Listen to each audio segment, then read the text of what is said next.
98,450 property transactions closed in October. The headlines celebrated a 2% rise from September. Politicians pointed to momentum. Estate agents spoke of stability returning.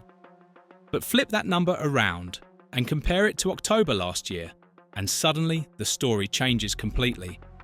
Transactions actually dropped 2% year on year. So which narrative is real? Is the market gaining strength or quietly losing ground? The answer is far more complicated than anyone's letting on, and what's happening beneath these contradictory numbers could reshape how you buy, sell, rent, or invest in property for years to come.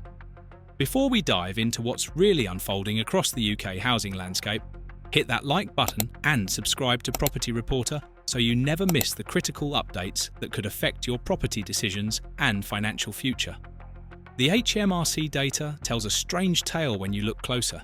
Yes, month-on-month activity ticked upwards slightly, but there's no energy behind it. No surge of confidence, no flood of buyers rushing through doors. Instead, what we're seeing is something far more revealing. Hesitation dressed up as stability. Buyers are moving, but they're moving slowly, carefully, testing each step like someone crossing a frozen lake, unsure if the ice will hold. Homeowners who might have listed their properties in previous years are staying put. They're not panic selling, but they're not confident enough to make bold moves either. The economic backdrop explains part of this. Inflation concerns linger. Interest rate speculation keeps everyone guessing.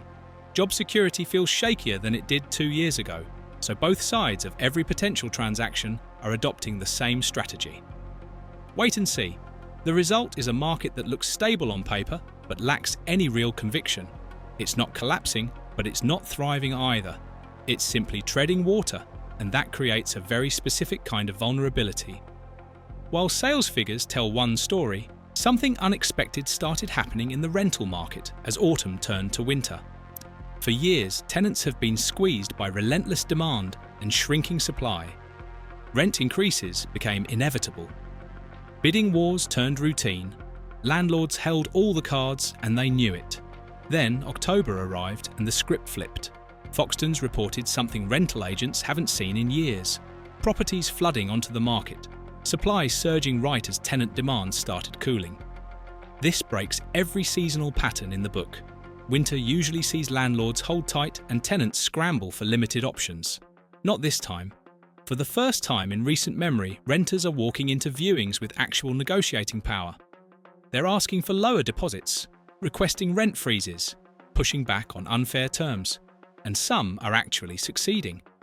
The supply-demand balance that's been tilted heavily toward landlords for so long is finally shifting.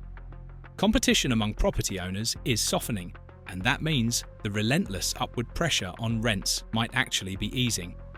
If you're renting, this could be your moment, but it might not last. Just as renters gained a small advantage, another bombshell dropped that could reshape how millions of homeowners remortgage. Lloyds Banking Group announced they're slashing procuration fees starting January 5, 2026.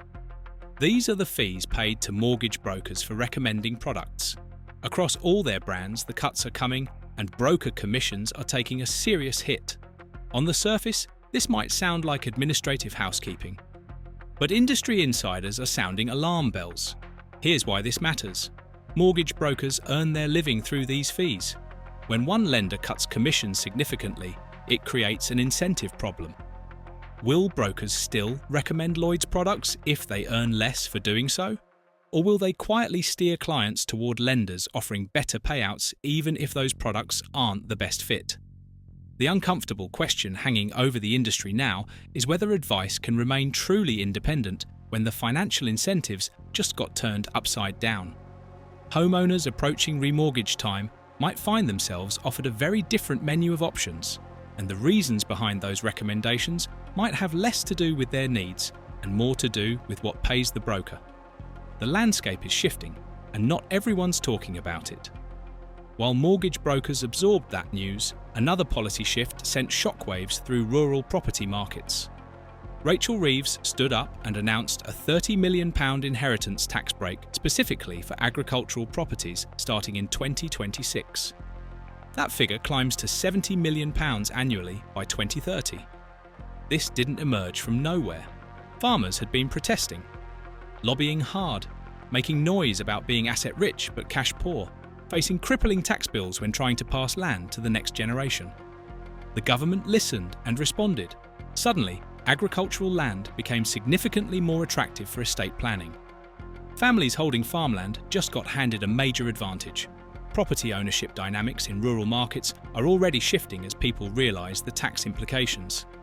But here's where it gets uncomfortable. Why do farmers get this break while ordinary homeowners facing their own inheritance challenges get nothing? A Londoner passing a modest family home to their children pays full freight. A farmer passing vastly more valuable land gets relief. The fairness questions are obvious, and they're not going away. This creates winners and losers based purely on property type, and it's hard to see the logic beyond political pressure and effective lobbying. If that policy raised eyebrows, the next one sparked outright fury in some quarters. London just slashed its affordable housing quota for new developments from 35% down to 20%. Developers are celebrating. Housing advocates are stunned. The supply mix across the capital is about to fundamentally change. More luxury apartments, fewer affordable units. The long-term implications are staggering. London already has a housing accessibility crisis. First-time buyers struggle to find anything within reach. Key workers can't afford to live near their jobs. And now the city just made the problem significantly worse by choice. What makes this particularly galling is the contradiction. The government talks constantly about the housing crisis, about building more homes, about helping people onto the property ladder. Then a policy drops that does the exact opposite for millions of potential buyers.